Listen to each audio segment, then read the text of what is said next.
makeup on makeup palettes beforehand to let it warm up. I also like to go in with a brush. The primer will add that layer of protection for the makeup to lay on your skin and for it to be skin-like. You really want makeup to look seamless and really melt into your skin. So next I just go in with my brows. I've always been a person who does my brows first, and I like to use one of these dual-ended brushes that have a spoolie and a brush. I'm into pomades just because I have more thicker brows, but if you have more natural brows, a pencil will be really good for you. If you work with pomades, you know that you do not need a lot, and brows always really do frame your face. That's why I do them first. I'm not going too heavy-handed with any of my products. Anyways, you just want to brush that out. Everyone knows, like, once you do your brows first, it kind of looks crazy. So now I'm just carving out my brows.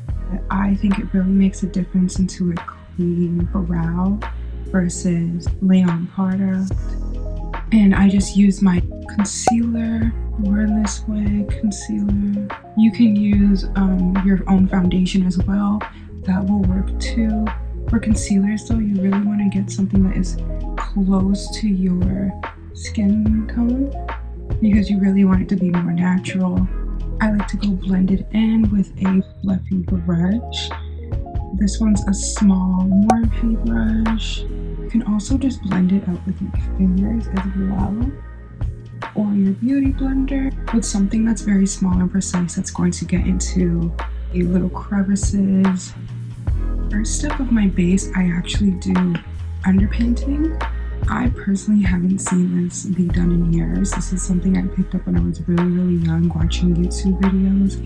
A contour shade. I like more cooler contour shades for an underpainting method, but you can go with anything you want, and you do this before foundation. This technique really gives a more natural finish, so not using too much product. Also, this will give you a more seamless look when it comes to layering on any other product, because you're not using that much and you're getting more of a natural bronze underneath your makeup. So next is foundation, and I go really light with this one. I don't use a lot. Like I said, the base of it, the underpainting, and I feel like that really adds a lot of color to my face already. So we're just gonna add foundation everywhere we did a contour. We're staying away from the under eye because we're already gonna put concealer there after. And you wanna go down to your neck. Really using a very light motion, just tapping it in, because we still want that full coverage even though we're not using a lot of product. The foundation will also give the ability to even out your skin tone as well, because obviously contour shades are usually darker than your actual skin tone. Going back in with the concealer we use for our brows, now we're just going to conceal our under eyes. And this is really a really important step. You do not want to put a lot, because your eyes will crease by the time you set it, especially with this technique that I'm about to show you, where you can get more out of your concealer by letting it sit beforehand. And my makeup brush just broke, but it's okay. This tutorial must go on. And we're just gonna highlight every high point of our face. I like to put it at the corners of my mouth because it will really brighten up the face.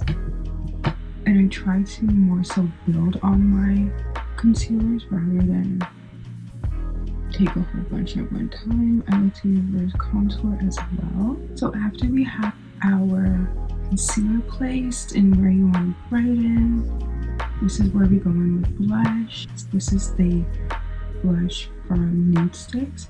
They have a really good versatile line of blushes for a lot of skin tones. This is something I think is very universal for all skin types and all seasons.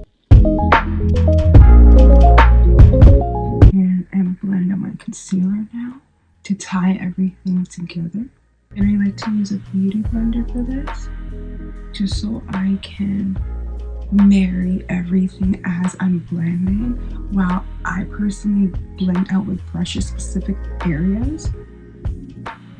And you want to look up as you're blending out your concealer on your eyes, or under your eyes, sorry.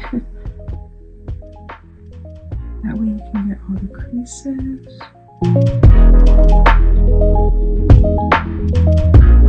When you have mostly cream-based product, you want to make sure that you blend out it before you set it. And setting it will just really ensure that your makeup doesn't budge, it doesn't move on all day, and make sure it stays put. This one personally for me is my favorite because it's really lightweight and you don't have to really worry about a white cast. So I just go in under my eyes, and you really want to press that into your skin.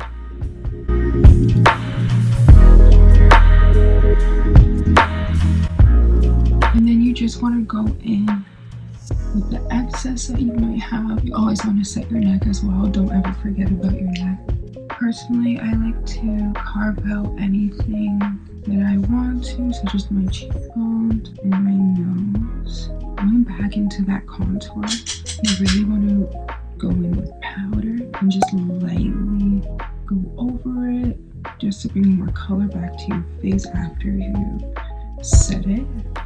Underpainting actually gave us a map of what our bronzing should be like, and you just really want to have a steady light hand when doing this. Again, this is all about light products. This is not about heavy-handed. This is an everyday look. It's super reliable and versatile.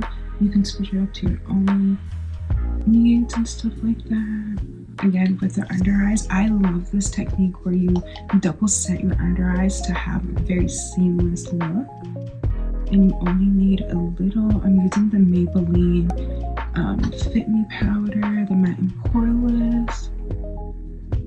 And you just go in and see how it just brightens and basically makes everything seamless and melts together. Finish off our face with blush. This is one of my favorite blush shades that are super good.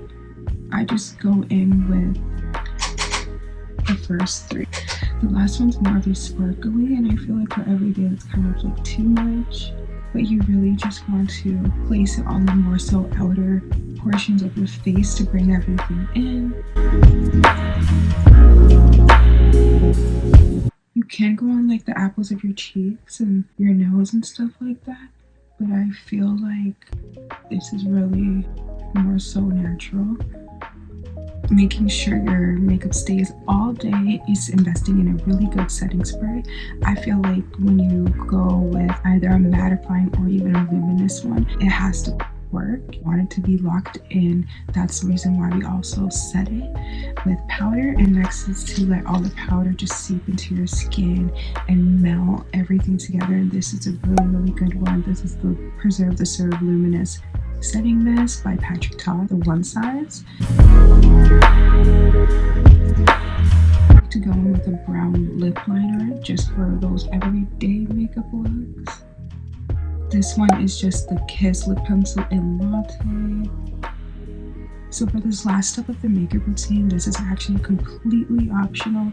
I like to tightline both my eyes. I love a dark mascara, dark eye look. It doesn't have to be too intense. I feel like you can make it versatile and really wear it for every day. It looks like you put a lot of work into your makeup and really all you did was put on mascara and eyeliner. I like to go in with gel liners personally. I feel like they don't bleed as much as liquid liner. It doesn't have to be too much. See a little bit of a difference. I don't really have a preference with mascaras just because I feel like they kind of do all like the same thing, whether it's volume or curling. Mascara I use of choice is just the Essence Like a Boss. I love saying that. Mascara that is brown is really nice for every day. You just want to go in with a light coat. We have to really work in layers. Now you really want to pick up like the real This is a really funny face. If you know you put mascara, you're gonna have to make funny faces. And that's all for my everyday makeup routine for beginners. I think this was very simple. It's versatile as well as reliable. Not too much products, as well as getting that full coverage glam without doing too much. I really hope this helped. I really hope I gave some really good tips. And like, comment, and subscribe, and let me know if you guys want to see any more videos like this, or if not, let me know if there's anything else you guys want to see.